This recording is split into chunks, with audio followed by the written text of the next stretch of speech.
programa Upgrade News.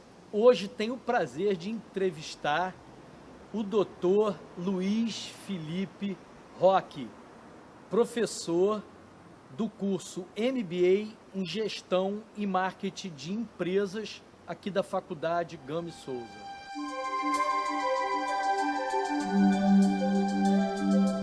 Luiz Felipe. Boa tarde. Prazer estar recebendo você aqui. Nós nos conhecemos no mestrado da Universo e eu fiquei seu fã logo de início. Pela sua fala, a mensagem, e estou tendo o prazer de ter a sua presença aqui. Conta para o nosso público por que você, que é um advogado, foi fazer um mestrado em Ciências da Atividade Física, já que você não é um profissional de educação física. Bom, Carlos, antes de adentrar o mérito dessa questão, eu quero lhe agradecer por essa oportunidade de estar aqui fazendo parte da sua equipe como professor nesse MBA, que está sendo muito bem falado, e contribuir com o máximo que eu puder. Então, já adentrando nessa questão, tenho a dizer que a ciência da atividade física é para além só da educação física. A ciência da atividade física envolve todos os conhecimentos que estão inseridos dentro da prática da atividade e do esporte como uma atividade lúdica, correto? Que sistematizada, institucionalizada, com as regras, não é? E com toda a sua instituição que é necessária, que é específica. O meu projeto de mestrado, o meu projeto de dissertação, ele vai do direito à educação física, passando pela sociologia. Ou seja, a educação física por estar situada na relação esportiva. O direito, porque a gente vai analisar algumas legislações relativas ao tema, correto? Que eu vou tratar e vou falar mais à frente o título. E a sociologia, porque é muito importante para a gente entender esse tema. Ou seja, o título do meu projeto de mestrado é o seguinte: os times da elite do Campeonato Brasileiro e o técnico negro. Representatividade, uma questão de justiça. Ou seja, dentro do esporte, dentro do Campeonato Brasileiro de Futebol Profissional, existe uma certa falta, né? Na verdade, não reconhecemos a representatividade do indivíduo negro no cargo de técnico de futebol profissional. Então, a gente vai buscar analisar essa relação étnico-racial existente dentro desse esporte. O porquê, o que leva, quais são as condições, o porquê que o técnico negro não consegue estar inserido dentro desses clubes de elite, apesar de termos grandes técnicos negros que foram grandes campeões, como Andrade, como Lula Pereira. A partir desse prisma, desse raciocínio, nós vamos tentar pesquisar e entender essa relação, Carlos. Esse é o foco do meu estudo. Então, na nossa turma de mestrado lá na Universo, principalmente na aula de Sociologia com o Murad, aconteceram inúmeras discussões em relação ao racismo.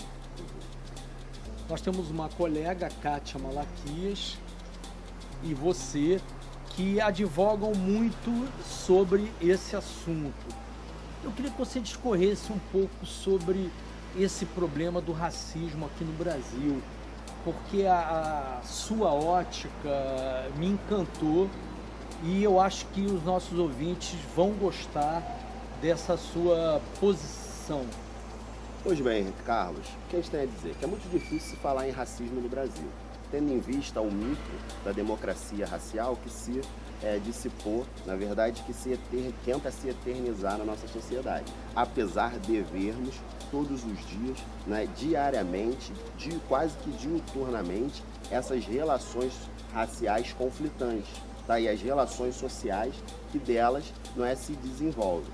Ou seja, vamos puxar para a área do esporte. o que vem acontecendo, o que aconteceu nas arenas esportivas, em questão de xingamentos a atletas negros, correto? De xingamentos a outros torcedores, correto? Apenas pelo fato, pela cor da pele, tá? Pela cor da pele dele, de alguma forma, essas pessoas que também na maioria das vezes não eram brancos.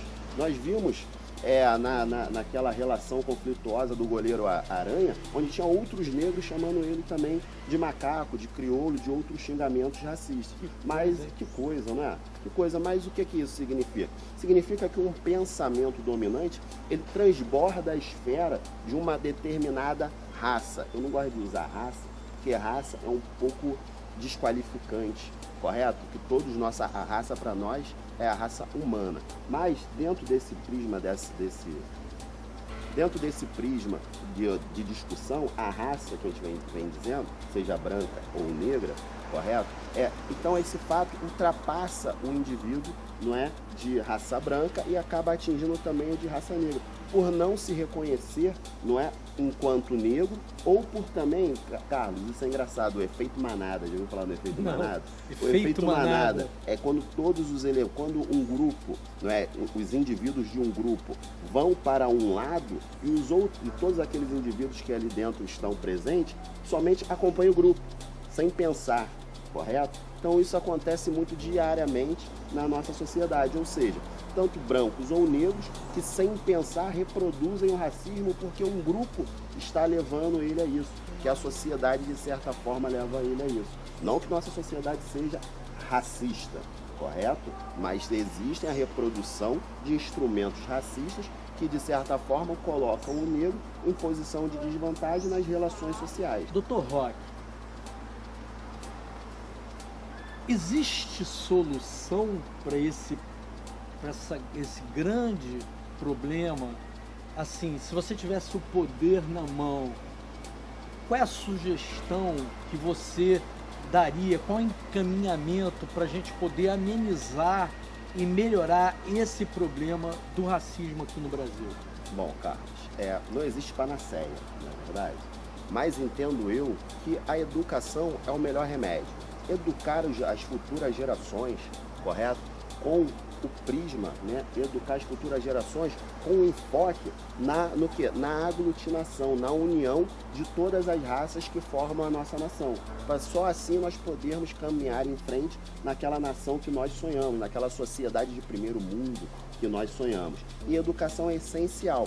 E o nosso governo, correto, apesar de todas as mazelas que temos na nossa política, implementou algumas ações para que isso seja realizado, algumas ações afirmativas, seja ela política de cotas para ingresso do negro em concurso público ou para ingresso do indivíduo negro na universidade, bem como leis voltadas ao sistema educacional para o estudo da cultura africana, afrodescendente e afro-brasileira, correto? Através desses estudos nós vamos poder juntar, não é? Aglutinar todos os seres existentes na nossa nação, seja branco, negro ou índio, correto? Em busca, não é, daquele objetivo comum, que é viver em felicidade.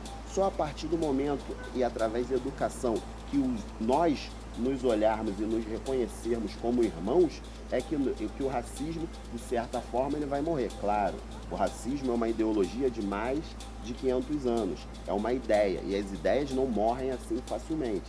Mas nós podemos afastá-las, de certa forma, do nosso convívio social, em uma determinada proporção que seja aceitável.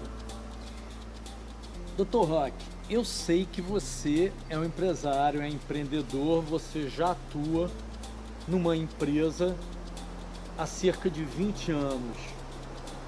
Conta pra gente qual é o trabalho que você faz, você é o dono da empresa, enfim, qual é o nicho de atuação nessa área da advocacia?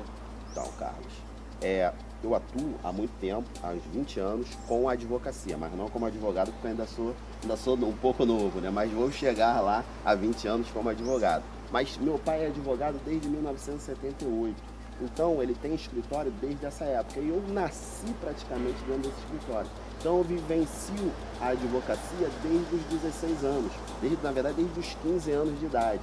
Meu pai me levou, meu pai é da época aquele que o filho homem tem que trabalhar, e agradeço a ele a isso, com certeza, mas a partir desse momento que ele me levou para lá, eu comecei a ter um contato com a advocacia. Ingressei na Universidade Cândido Mendes aos 18 anos e me formei aos 23 anos e peguei minha carteira da OAB aos 24 anos. Então, desde os 24 anos como advogado, mas desde os 15 anos como vivência no mundo jurídico e no mundo da advocacia, na militância, no direito civil, direito imobiliário, direito trabalhista. É uma história de sucesso. No mês que vem, nós vamos ter aqui no MBA em Empreendedorismo, Gestão e Marketing de Empresas, a honra de contar com você como professor da disciplina que vai ministrar os conteúdos programáticos da área da gestão de uma empresa, os aspectos jurídicos que constituem a montagem e a continuidade de uma empresa. Conta pra gente como é que você está organizando essa sua aula. Na verdade, são 2 encontros que você vai ministrar. Porque o terceiro é princípios do direito do trabalho. Isso. Certo? Então são 3 encontros, 2 área jurídica, o terceiro também é da área jurídica, mas o tema princípios do direito do trabalho. É apartado, mas não tanto. Isso. Explica para os nossos ouvintes do que se trata a sua aula dentro do nosso curso MBA. Bom, primeiro que mais uma vez é um prazer, né, estar presente nesse MBA. Né? Então a gente vai iniciar o nosso primeiro encontro com o desenvolvimento do quê? Dos passos para a formação de uma empresa, correto? Desde do seu registro, constituição, tá? A denominação, designação, a forma, não é, que ela vai estar viva no mundo jurídico, correto?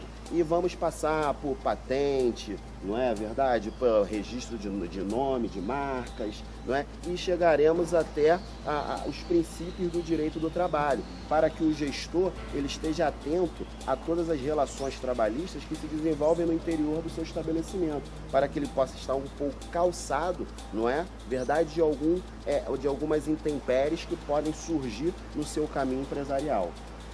Terminando o mestrado, você tem o seu escritório de advocacia. Você tem algum plano empreendedor, enfim, algum planejamento para os próximos 5, 10 anos? O que você está pretendendo fazer nessa sua carreira? Bom, Carlos, dentro da área acadêmica, eu vou procurar, não é, esse já é o objetivo, o doutorado, né? Que o estudo não termina nunca, né, cara? Para nós que gostamos disso, gostamos de estudar, gostamos de estar no ambiente acadêmico, isso vai até doutorado e pós-doutorado e até onde mais Deus nos permitir, né, estar caminhando. Já na área profissional, não é na área profissional que eu digo atividade extra-acadêmica, não é verdade? Eu sou empreendedor por natureza. Já tive, apesar de estar dentro do escritório de advocacia, ser sócio do escritório de advocacia, eu tenho outras atividades. Sou corretor de imóveis, tenho a minha, né, estou terminando de montar a minha imobiliária, tá? E é a partir desse caminho, não é, que eu pretendo seguir os objetivos da minha vida. Tá certo. Agradeço muitíssimo. Foi um prazer contar com a sua presença no programa. Estamos torcendo para que essas tuas ideias empreendedoras aconteçam e o programa Upgrade News retorna em breve. Um forte abraço. Um abraço.